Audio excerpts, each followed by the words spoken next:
Okay, so I see that you guys can see me, which is great. Oh, and thank you. Someone said I'm looking good. That's nice. um, okay, so welcome to CakeFu, everybody. We are going to be live today. I thought that would be a really fun new treat. And someone says they're late coming on. You didn't miss anything. We had some kind of a technical problem where I don't know why it wouldn't embed properly. So we're doing it again, and hopefully everyone can see us now. Okay, so as a starter, I wanted to let you guys know that we are doing a celebration today. For those of you that are new to CakeFu, welcome. We've had quite a few newcomers this last little while, and so we're really excited to have all of you guys here. For those of you that are new, I want to explain how things work. On the right-hand side of your screen, there is a little chat tab. You can open that chat tab up, and you'll be able to see the messages that everybody has to say. You guys can chat amongst yourselves. I usually don't look at the chat because I have so many other windows open, but today I've got the chat up and I can see what you guys are saying, which is pretty fun. So throughout the training today, throughout the call, I am going to open it up to questions from you guys. If you scroll down, you can see the Ask a Question box. That Ask a Question box is where you will type in all of your questions that you have for me throughout the training. You can ask about what I'm teaching here, or you can ask about just anything else.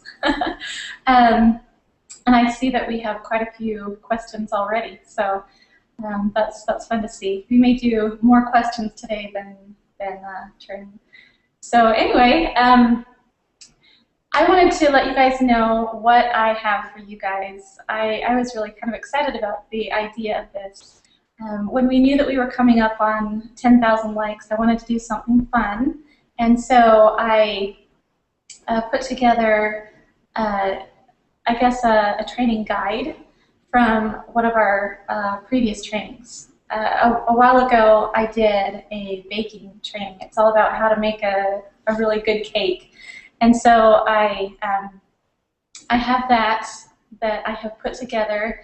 I was thinking just a small tutorial, but it ended up being 22 pages long. So I hope you guys can use that and have it as good information for yourselves. We will send it out to you in an email, like when we send out the replay. So that should be fun for you guys, I hope. If you guys want to give me feedback, let me know what you think of it. If you'd like to see more of those, I was thinking it would be something that we might be able to start putting up on a regular basis. I was thinking, so it was quite a bit of work for me, so if I'll have it to you guys for free for now. If we continue this, we'll probably make them something that you can purchase for just a few dollars, something like that. So if that's something that is helpful to you guys. All right. Well, I wanted to start. I have kind of a fun little thing here today. I wanted to show you guys how to make just a fantasy kind of a ribbon type flower that you can put on a cake or on a cupcake, something fun like that.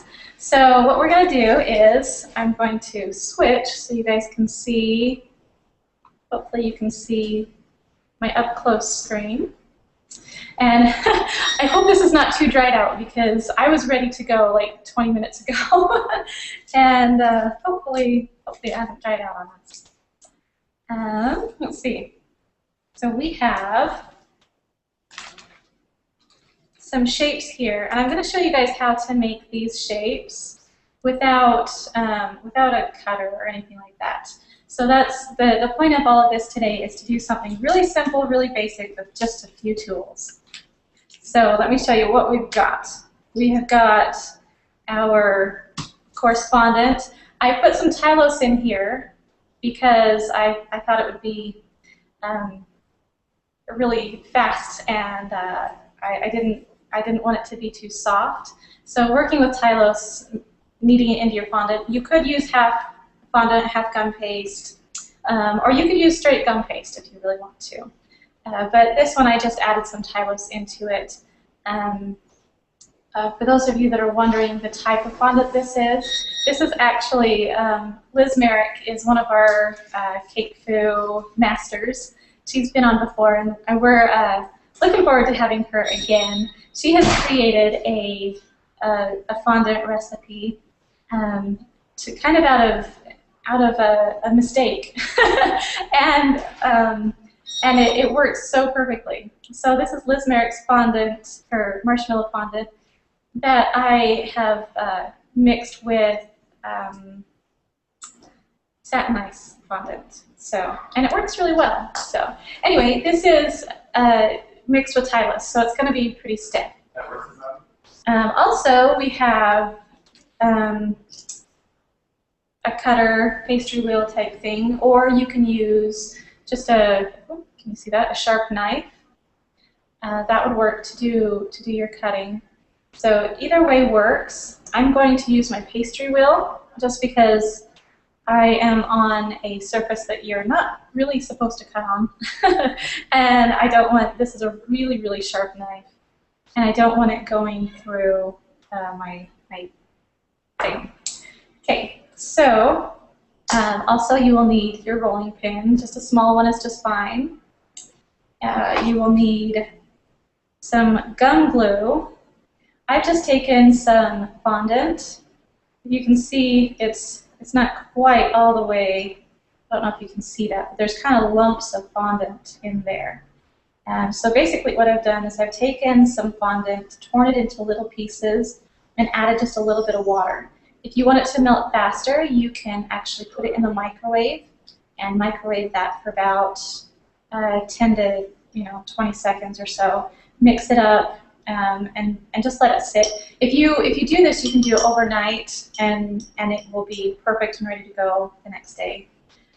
Or if you don't want to do this, there is gum glue where you just take water and add tylose in there, like tylose powder, and let it sit for a couple of hours, and that's a really good gum glue too. Or you could just use water if you're confident that it's going to, work, stick together well. I've got a little bit of shortening just in case things start to stick. I have a dusting puff. I'm sure you guys all know what a dusting puff. Basically, it's like a nylon that I've added some cornstarch to. I guess in other countries we call it corn flour, but cornstarch is what that is.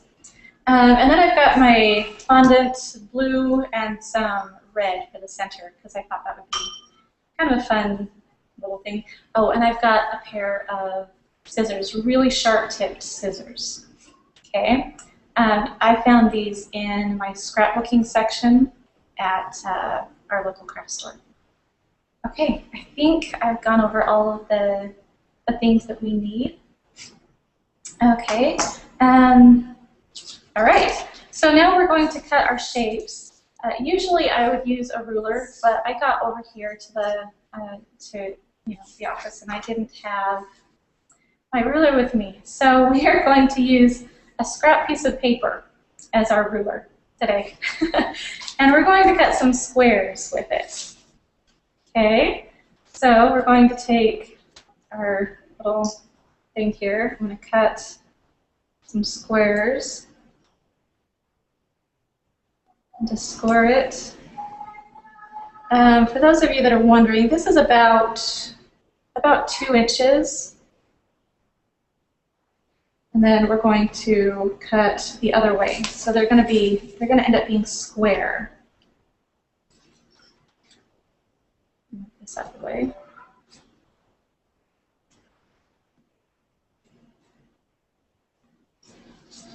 Okay, if you can see. Hope you guys all can see this. Kind of fun. Okay, so now we have a few squares. And as you can see the shapes that I have, for us to do are not square. So we're going to take those squares and we're actually going to take them, kind of sticking a little bit. We're going to soften one of the edges. I'm just taking this and I am just kind of softening that corner, that edge right there. And then we're going to take the blade here, our pastry wheel, and just kind of snip off the edges right there. Okay? And it doesn't have to be perfect. If you can see, I've got one edge that I cut off further than the other edge. I mean, if you want to be a perfectionist, you can come up with a template and do it that way. But this is something that you really don't need to have perfect. Okay? So we're going to hurry and do that to all of these, and then I'll show you how we put them together. Okay, so we're going to do that. Cut, cut.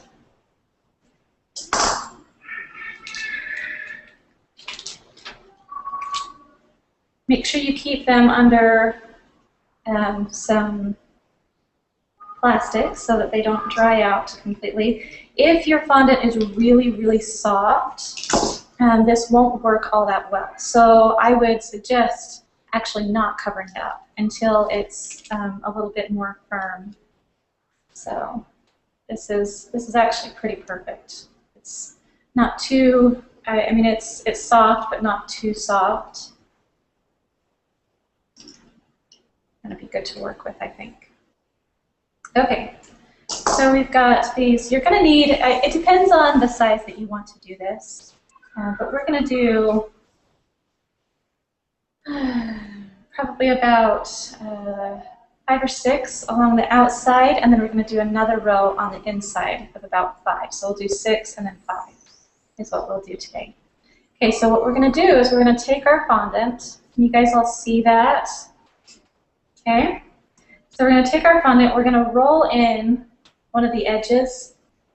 Can you see how I've rolled it in? Hold it closer so you guys can see that. I've rolled it in, and I'm going to roll in the other side as well. Okay? And so it kind of makes a, kind of a, almost like a calla lily, I guess, what I would compare it to. Okay, so we've got that, and then we're going to cut that off about here. And then if you'll see on the other side, we actually have another one that you guys can use as well. If you're not, if you just want to use one side, that's fine. But we've got 2 petals right there. Okay? So then we're going to do the same thing with our next one. Roll it in, roll it in. And we're going to just pinch. See that? How it kind of pinched? I should have softened both edges. Okay, so then you can just pull those apart. If you want to cut them, that's fine. If not, not a big deal. Okay, and so this is how we're going to start. We're just going to start shaping our piece here. You see how that's starting to come together a little bit? Okay, and then again, we're just going to do the same thing over and over. And I would have had these all ready for you guys, but I was busy working on our little giveaway that we did. So, hope that's okay. Okay, if you guys want to do this onto like a round disc, you can actually use your gum glue and be gluing these onto a round disc. I'm going to have a hard time picking this up off of my surface. So you don't want to, do it right on the surface like this. But just to show you guys how it works. Okay, and then right here. And so just make sure it lines up, about like that. You guys see that? Okay. So I'm going to actually dust my surface here and reposition it so it can actually be picked up. And do a little. You can use a cookie cutter kind of a thing to, as someone says, it looks almost like a dahlia, and that's true. That's kind of the inspiration for it. I love the dahlia flowers, and I actually saw a felt flower that was supposed to be a felt dahlia. And so I was thinking, hey, that would be fun to do out of fondant. So there's our little disc right there. And so we're going to take our brush and our gum glue. You can see that. And we're going to just take a piece at a time, glue the back of it, and then set it right onto our disc. Okay? And that's going to hold everything in place. Like I said, these would be really awesome for cupcakes. I think that would be just really cute.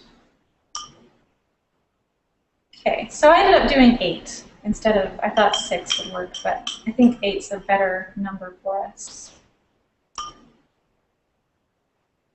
You can do these thinner and do, you know, like 10 or 12 of them if you want. Okay, if you want to do something like that. And I need to spread them out a little bit more. Hopefully I'm showing you guys. And our last one.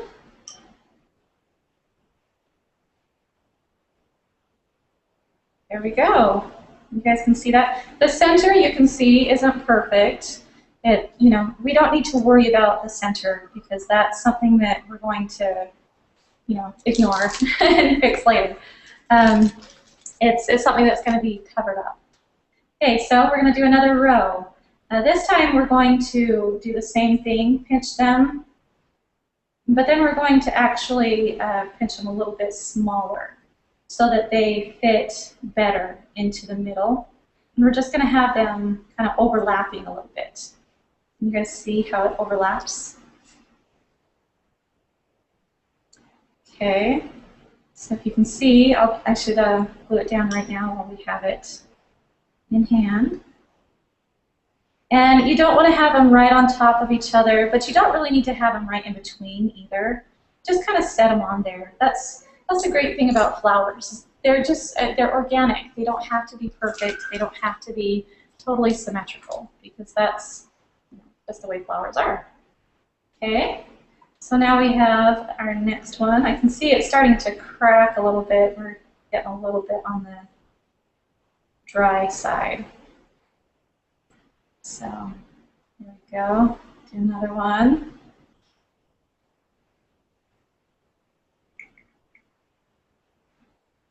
No, I just smashed that one, thinking it was a scrap. Okay.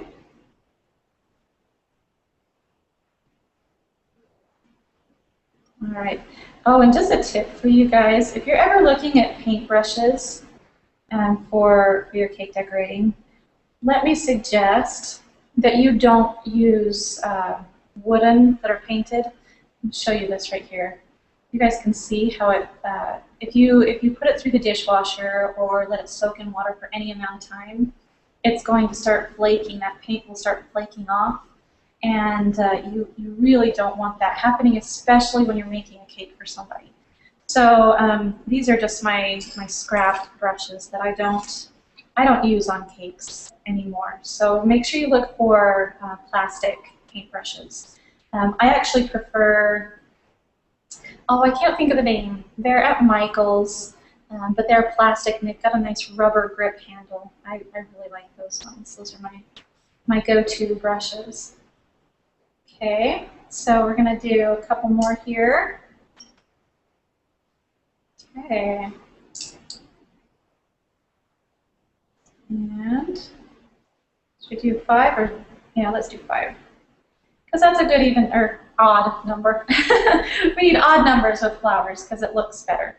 Okay, so there is our flower right there. Can you guys see that? I hope you can. It's going to be hard to pick up. I can position it a little bit better for you. I would not recommend picking this up wet. So there you go. That's how it looks so far. Is that cool? Is that cool? I think it's pretty fun. Okay, so then we're going to actually put in a center, which is going to be really cool. I think that right now my favorite colors are like this blue teal kind of color, yellow and red. I think they're kind of a retro, you know, fun, just a fun color. So that's why I chose these. Okay, so now we're going to dust our surface, make sure it's well dusted, because this is going to be kind of a smaller project. We're going to take our red fondant, we're going to kind of just roll it into a ball. A really good way to get a ball without all of the, you know, the cracks and stuff when you try to roll a ball. This isn't part of this tutorial, but here, if you can see, it has the cracks and stuff. I know that this is something that a lot of people have issue with. All you have to do is just squeeze it. Just squeeze really hard as you're rolling it, and then ease off the pressure, and then you've got just a perfectly smooth, no cracks. It's nice. Okay, so there you go, little tip. Okay, so here we go with our little red part. I'm going to roll a little bit of dust. We're going to roll a little strip out of our red. Okay. I'm going to roll that a little bit thinner. Oh, I'm sticking all over. My fondant must be really soft. I did not add the tylose to this red, so. But it's going to be such a small part that it'll be okay. Okay, so you want it fairly thin because it is such a small detail. So make sure you have it nice and thin. I mean, if you have it, you know, I would say at least like 1/8 of an inch, if not thinner. Okay, so then we're going to cut, oops, with our pastry wheel, and we want it to be, oh, I would cut it about 4 inches wide just to be on the safe side. We may not use that much, but just to be on the safe side. And then we're going to cut probably about, I'd say about 1/2 inch wide strip. And it doesn't have to be exact, and it'll change with each different size of flour. So you don't need to be too fussy about it. Okay, so this part right here, you can either take your knife right here with a really sharp blade. I really like this one. I don't remember where I got it. It might have been Pampered Chef. It might have been, oh, you know what? I actually got it at Cake Camp a couple of years ago. There was a vendor there. I don't know who they were. Oh, I don't remember. Ah, wish I could remember. But you can find these probably at most kitchen stores. They're really sharp, really nice. I like them a lot. But you can go and just cut little slits with your knife like that. Or, this is why I have my little scissors here. I'm actually going to take my scissors and I'm going to snip little notches. Oh, you guys can't see that. Here we go. You can see just little notches. I'm not going all the way through the fondant. A little bit more than halfway, maybe 2/3 of the way through. Can you guys see that? All those little notches. And depending on how realistic you want your flower, you cut them closer. If you want it more whimsical and, you know, ribbon-like, you know, like a little ribbon flower that you see, you can do them thicker. Okay, so now we've got all these little slits in here. Just about there. Still see that.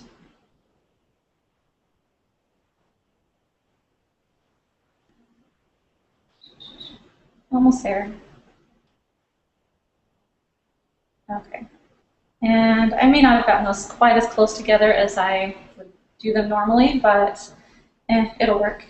Okay, so then we're going to take our gum glue, a little bit of gum glue right here along the bottom that you did not cut, and then we're going to just start rolling it. Okay, we're going to just roll it.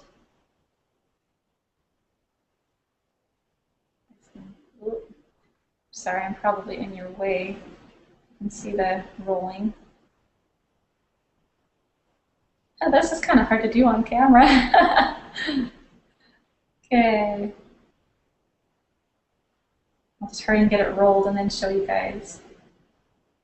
Okay, you can see how it's starting to come together. Oops, I went up a little bit.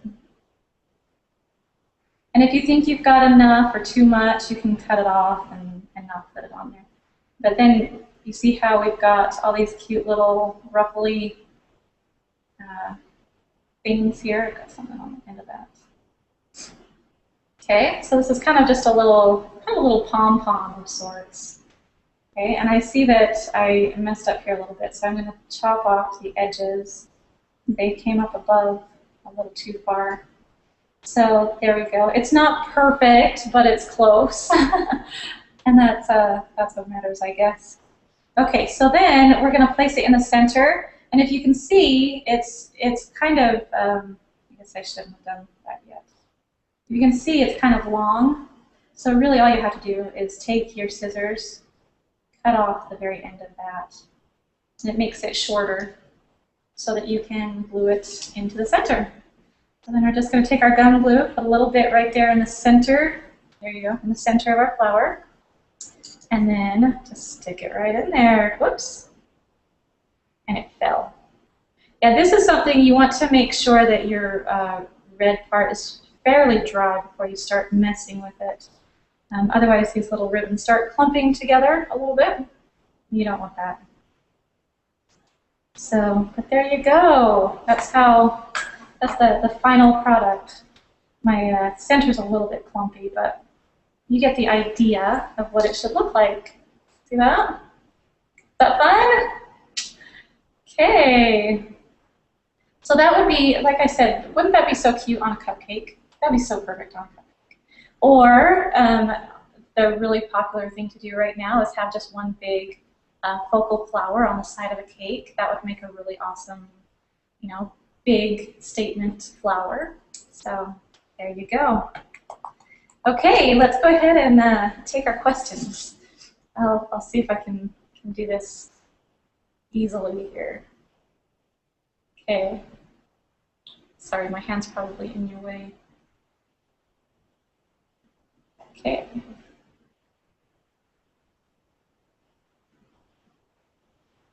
All right, and I can change it to up here. Okay, so let's see, our first question. Oh, a lot of, have we started yet? I'm sorry about that. Someone asked a question about baking. Teresa says, should you use baking soda with self-rising flour? I don't think you should, because the self-rising flour actually has the baking powder added into it.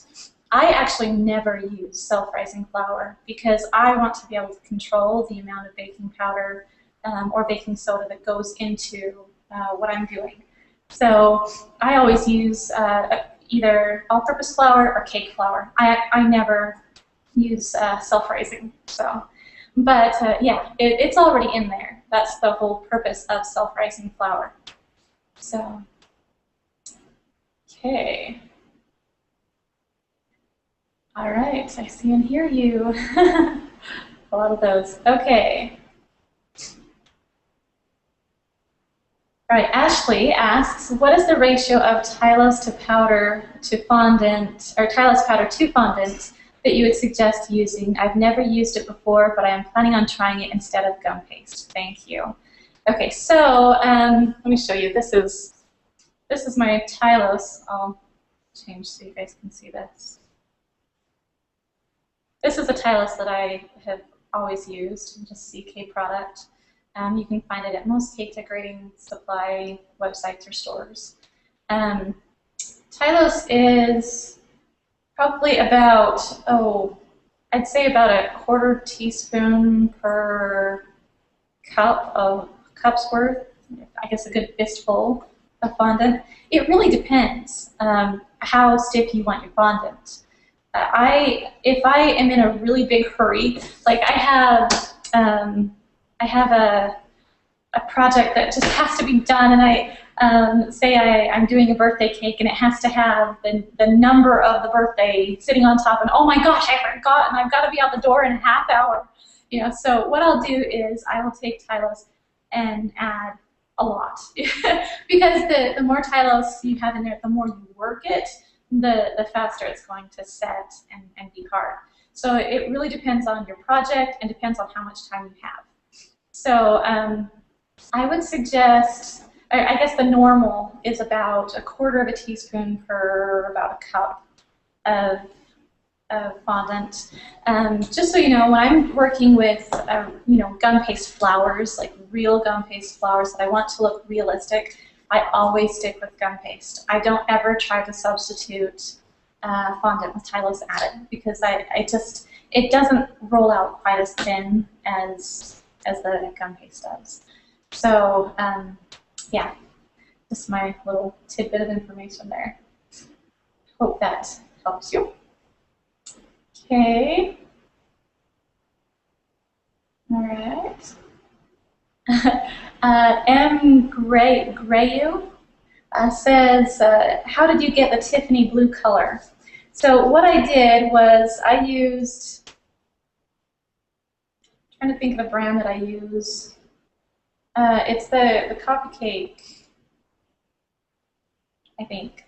Coffee Cake? Is that what it is?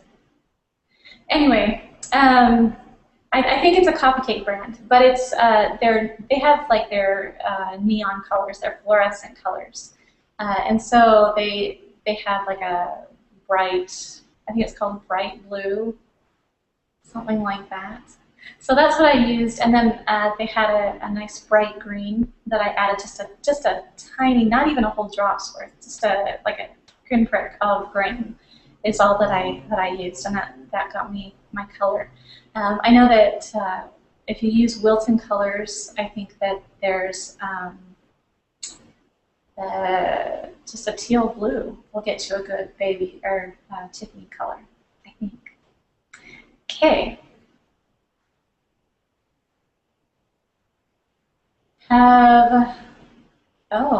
Linda Quinteville asks, have you ever done quilling with fondant or gum paste? I actually haven't, and I think that would be really fun. I've been trying to find the excuse to do it. So maybe one of my next projects will be quilling. I think it's just a lot of fun. For those of you that don't know what quilling is, basically you roll out little ribbons, just little ribbons of fondant, and then you roll them certain ways, and then let them dry, or or glue them onto the side of your cake, and it stands out. That's what quilling is. It's originally done with paper, but that's what quilling is, and I would really like to try that sometime. Okay, so let's see. Rebecca Barrera says, "Is your gum glue made with fondant stronger than the tylose water glue?" I kind of think that it is, but it is more sticky too. The thing about a tylose glue is that you can get it on your fingers and it dries without sticking. But if you get this, if you put the gum glue on your finger, you see that gum glue on your finger, and let it dry, it's going to be pretty sticky for a long time. So now my hands are sticky. So yeah, it is more sticky, but I think it does dry a little bit more firm, I guess. I think it glues it better, a little bit better. So I don't know, maybe a little bit. But I honestly, I use tylose water glue a lot, and it works just fine. So someone asks, can you share how you make your glue? Again, I took just bits of fondant. Here, I'll show you with my extra fondant that I have. Basically, I just took my bits of fondant and I just dropped them into a bowl. And then what you're going to do is just pour enough water in there just so it barely covers the fondant. And then you can either let it sit or you can throw it in the microwave If you throw it in the microwave for a few seconds, when you put fondant in the microwave, it melts, right? So that's basically the idea, is you just let it melt a little bit, and then you can stir it, and that's how you make it. Okay, so let's see. This is interesting. Oh, sorry, my thumb's in the way. Okay. Okay, Megan asks, I have a difficult time keeping my fondant from getting elephant skin when I decorate with it and cover a cake with it. What do you recommend? You can mix a little bit of shortening in with it. A lot of times it's just the brand of fondant, honestly. Either you got a bad batch or you just, need to try a different brand of fondant. There's some really, really awesome fondants out there. Fonderific is perfect. The Massa Grishina, whatever you call that, the Massa brand that's from Albert Ooster Imports, that is, impeccable fondant. I think it's perfect. Satin ice can be decent, but it can give you problems. I think it just depends on the batch. The best way that I know how to fix that, and here's another plug for Liz Merrick, is to make Liz Merrick's marshmallow recipe, mix it in with your satin ice. That makes it nice and pliable. That's honestly, it's all the fondant. Another thing is, if you're set on working with that exact fondant, just make sure you work fast with it, because the elephant skin starts to happen once it starts to dry out. Use a fondant smoother and just smooth out as much as you can if you do get it or start over. I despise elephant skin. It is something that I refuse to do. So I'm very picky with my fondant. So yeah, if that helps at all. Okay. Let's see, Maggie says, I would like to know when making a cake dummy or a decoration using foam, what is the best thing to use between foam and fondant? I'm making a rubber ducky and using foam as a base so that I don't waste fondant and it also doesn't weigh a ton. Okay, so there are a couple of different things that you can use. One, you can use royal icing. I use royal icing to spackle, to patch any of the holes. I don't do like one, big, major, thick coat. It's just a really super thin, like spackling a wall. I don't know if you've ever tried to spackle a wall, but you just take a little bit and with your scraper, you'll just kind of scrape the excess off, and that's a way to fix any of the holes so you don't see all the dimples and things once you cover it. After that, you can use a thin coating of buttercream, or you could use a thin coating of shortening. I know that a lot of people will use shortening as their coat to make it stick. Me personally, I just use a gum glue and paint the whole thing. So I cover it, spackle it with royal icing, and then take a brush with gum glue and just the whole thing, and then just set it on, and it works well. You want to let the gum glue sit a little bit, because if it's wet, it's going to start melting your fondant and be a little too sticky. So you let it sit until it's just kind of tacky to touch. Okay, so that's what I do. I know that everybody has their own way of doing things. Okay.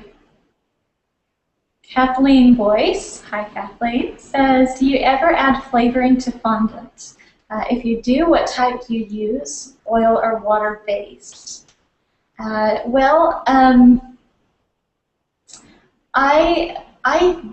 sometimes will flavor fondant, not very often, only if it's requested. I find that if I use a good fondant, it doesn't need it. You could do, you know, just I don't know, fondant doesn't need to be an oil-based. It can be water-based because it's not like chocolate where it seizes if you're using water. So you can do a water-based flavoring if you want, like your, you know, vanilla extract or almond extract or whatever flavor. So yeah, that's the extent of that. Okay. Kimberly asks, if these were made a few days in advance, will they dry as gum paste, or will they be likened to fondant decor that is made in advance?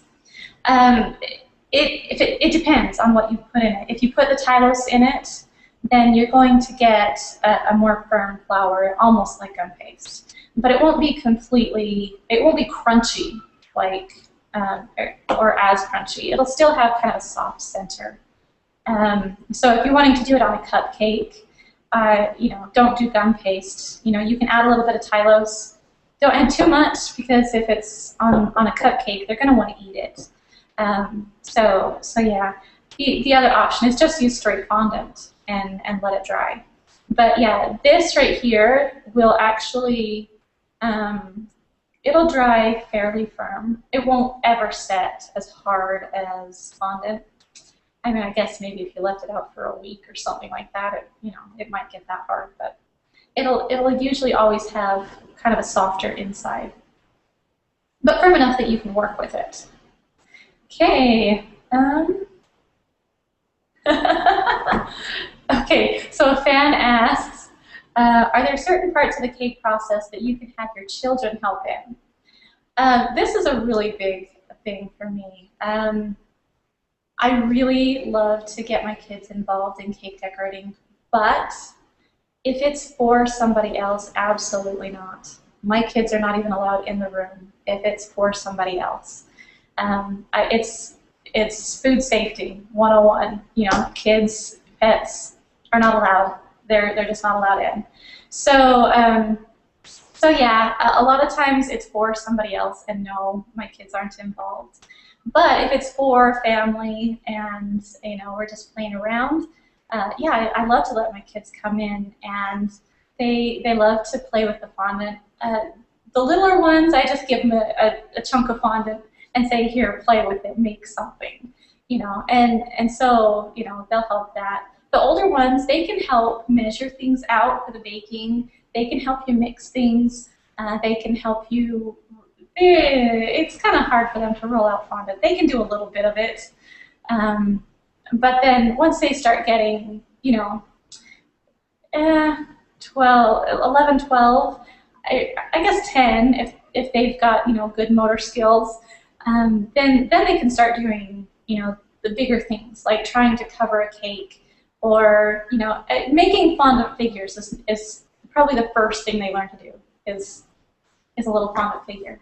So, yeah. Okay. Let's see. How to make soft and fluffy cupcakes. Mine always turn out heavy.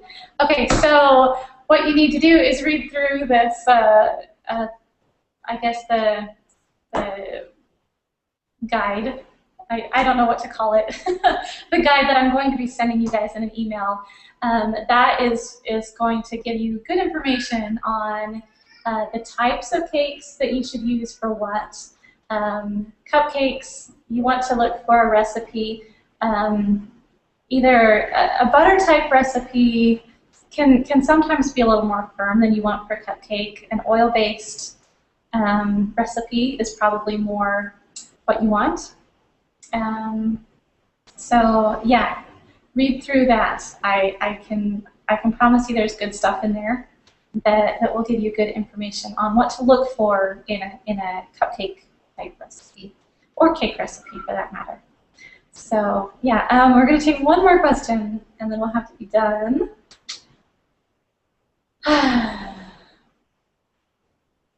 Okay, this is Stephanie says, since someone brought up baking questions, do you have any thoughts on why air bubbles happen with buttercream icing after you have finished your cake. Infuriating. It is infuriating, isn't it? Okay, so there are a few things. A lot of times it has to do with putting your cake together too soon. When you bake a cake, especially if you're trying to put it together when it's not completely room temperature, you're going to have different air changes once, when it cools and when it's hotter. It's hard to explain this, but make sure it's totally room temperature or chilled. Chilled is even better before you stack your cakes. And then make sure you've got a nice coating of buttercream. Make sure it's nice and smooth. Make sure you don't have any dimples in or divots in your cake layer before you set it down.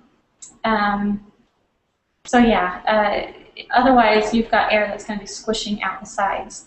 Another thing is when you put the center, your filling in, let it sit for a minute before you do your coat of frosting. That way it gives it a chance to settle a little bit, let all the air out, and then you can cover it. The other thing is just make sure you keep it chilled the whole time up until it's there and delivered.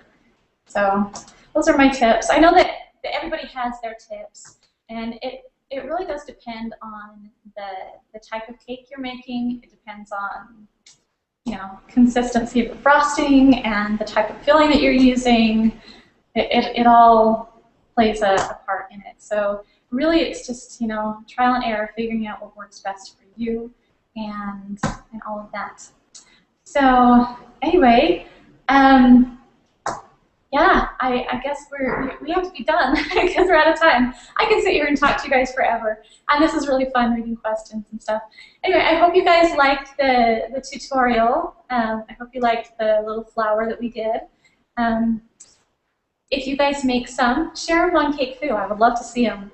And yeah, thank you guys so much for being a part of CakeFu. Make sure you tell all your friends about us. Make sure that you have them come and like our Facebook page, and have them sign up for the emails, because that's where we get all of our information out to you guys on what's going on.